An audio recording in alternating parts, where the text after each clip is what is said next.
Então, uma boa noite a todos os irmãos que se encontram aqui na nossa Sociedade Espírita Bezerra de Menezes e aos que nos acompanham dos seus lares pelas nossas redes sociais. Vou começar então a nossa conversa de hoje com algumas perguntas que talvez em algum momento de dor e de sofrimento nós já havemos nos feito. Se Deus existe, por que nós passamos por tanta dor, por tanto sofrimento, por tantas aflições? E vamos adiante ainda nas nossas perguntas. Se Deus é bom e é justo, por que então que Ele permite que uma criança recém-nascida passe por diversas cirurgias, por dores, por sofrimento?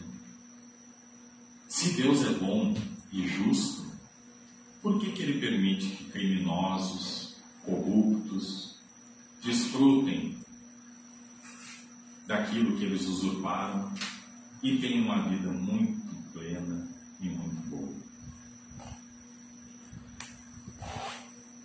Por que do nascimento ao túmulo tem pessoas que sofrem tanto, mesmo tendo uma boa conduta e um bom caráter?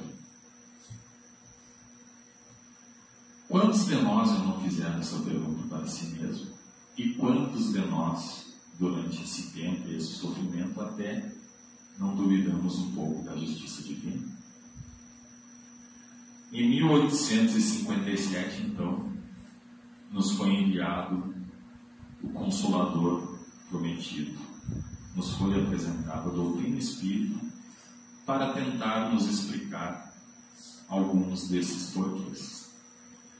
Então, no capítulo 5 do Evangelho segundo o Espiritismo, sob o título Bem-aventurados os aflitos, no item 3, se fala sobre a justiça das aflições.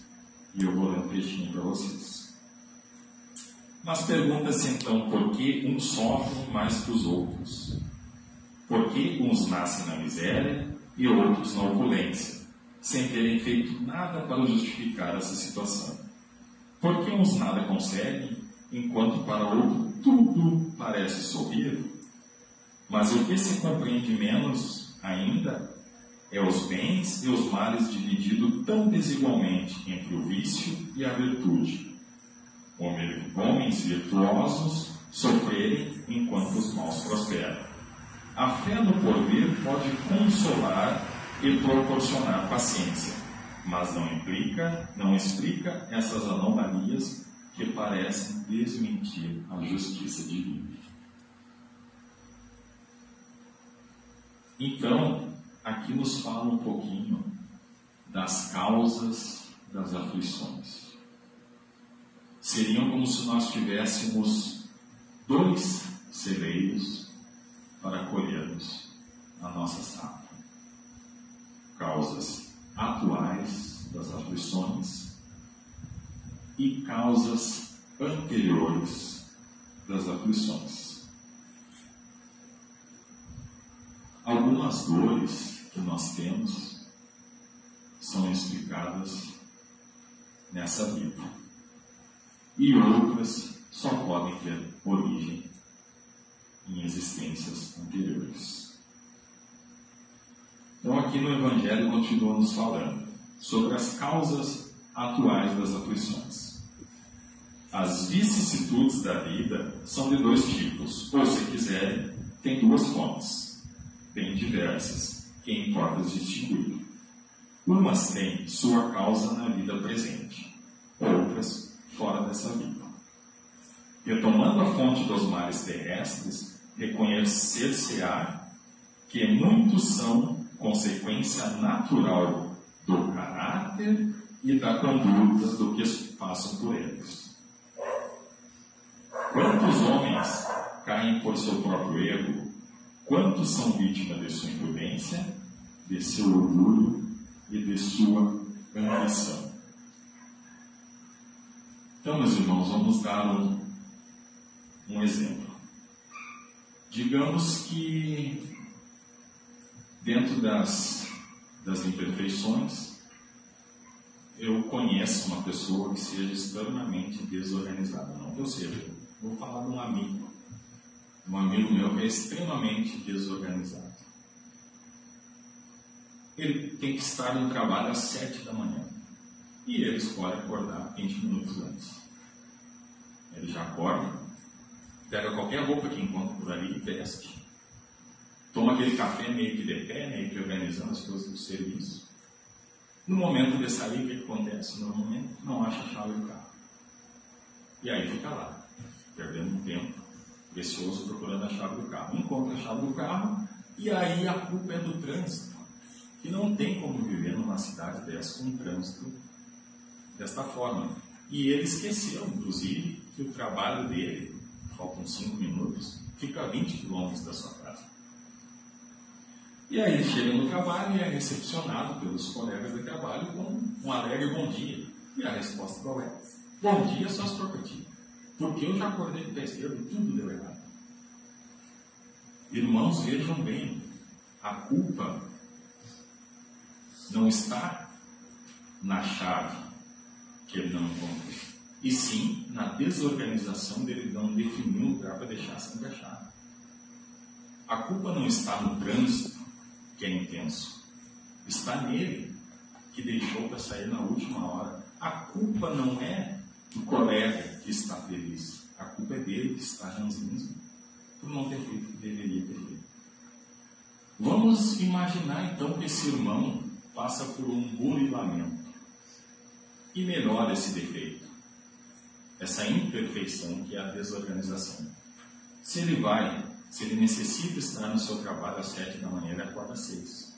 Levanta, toma um banho, durante o banho ele reflete sobre tudo que ele tem que fazer durante o seu dia, ele senta à mesa com a família e faz uma oração antes de tomar o seu café.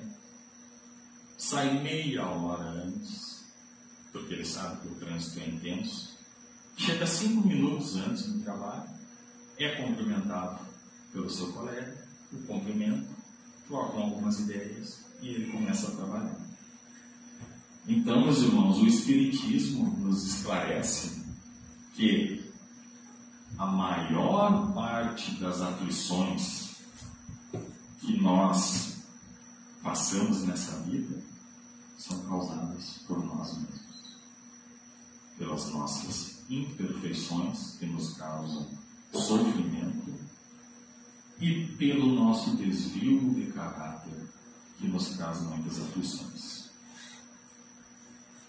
E aí, meus irmãos, para isso, o Espiritismo nos propõe uma reforma, um burlamento, uma reforma moral e espiritual. E a todo instante nós devemos nos perguntar, então,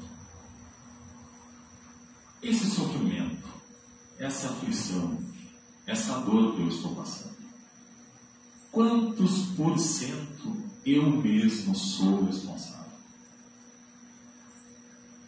Quantos por cento dessa dor eu mesmo estou me causando? Pelas minhas imperfeições, pelos meus desvios de caráter.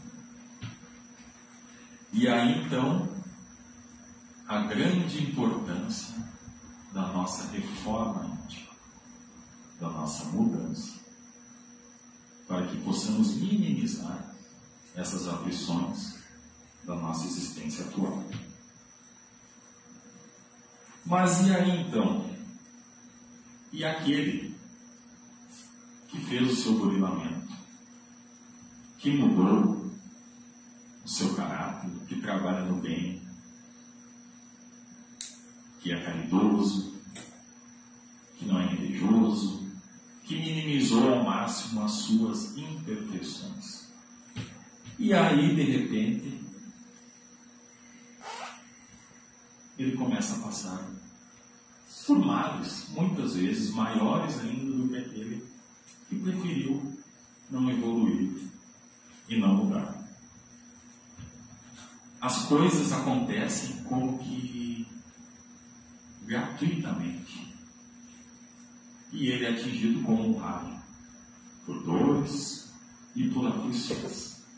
Então nós vamos passar para o item 6 do capítulo 5. Causas anteriores das aflições. E eu vou ler mais um pedacinho aqui para vocês.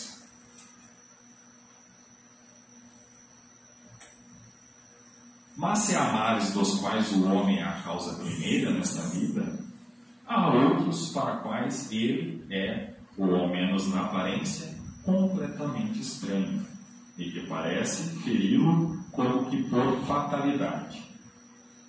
Tal é o exemplo, a perda de seres queridos e de amigos de família. Tais são ainda os acidentes que nenhuma previdência poderia impedir. Os reveses da fortuna que frustram todas as medidas de prudência. Os flagelos naturais, as enfermidades de nascença, sobretudo aqueles que tiram dos infelizes os meios de ganhar a vida pelo próprio trabalho. E segue dizendo assim: no entanto, em virtude do axioma todo efeito tem uma causa, essas misérias são efeitos que devem ter uma causa, e desde que se admita um Deus justo, essa causa também deve ser justa. Ora, a causa sempre precede o efeito. Se ela não é da vida atual, deve ser anterior a esta vida, isto é, pertence a uma existência precedente. Então, meus irmãos, há males em que as pessoas nada contribuíram nessa existência para recebê-los. A boa conduta não impediu o sofrimento. E aí, como eu falei no início ali, que o Consolador prometido veio para nos esclarecer sobre as aflições da vida atual, ele também vem nos esclarecer sobre as aflições das vidas anteriores. Nós não somos resultados de uma só vida.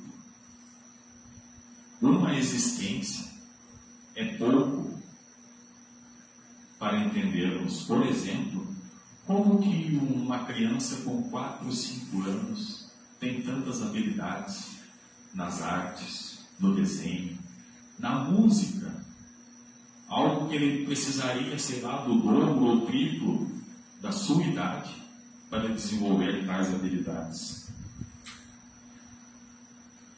Uma existência é pouco para uma criança de 2 anos passar por muitos sofrimentos de saúde, vir ao mundo sofrendo com câncer, por exemplo. E a gente olha apenas para aquele corpo. Aquele corpo, meus irmãos, tem 2 anos. Mas aquele espírito, ele já passou por tantas e tantas vidas. E passará por outras que virão. Uma existência é pouco para encontrarmos alguém na fila do pão e desenvolvermos um amor tão grande, a ponto de querermos ter uma vida ao lado daquela pessoa. E o Espiritismo nos explica que nós já nos conhecemos há mais de 500 anos e já tivemos outras histórias tão lindas juntos. Uma existência é pouco para nós entendermos que o sofrimento que nós estamos passando hoje, nós já fomos preparados há 700 anos para que hoje nós tenhamos a capacidade de aguentá-lo. Então, no momento da reencarnação, muitas vezes, nós pedimos por essas aflições, por esses sofrimentos, por essas dores. E às vezes nós pedimos até demais. E aí nós chegamos aqui e queremos renegociar nossa vida, mas Senhor, eu não pedi, não. Pediu, esqueceu, mas pediu.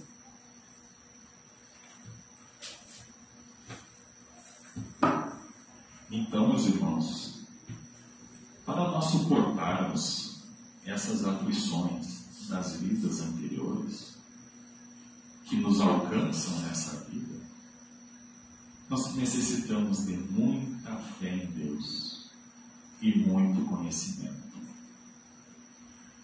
Como o peregrino que caminha no deserto, que não tem o conhecimento do caminho, mas ele tem a fé em Deus que vai encontrar água.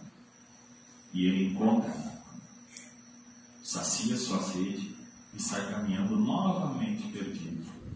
E, com certeza, ele acabará morrendo, porque ele não sabe para onde está indo. Assim como o peregrino que tem um conhecimento, conhece aquele deserto como a palma da mão.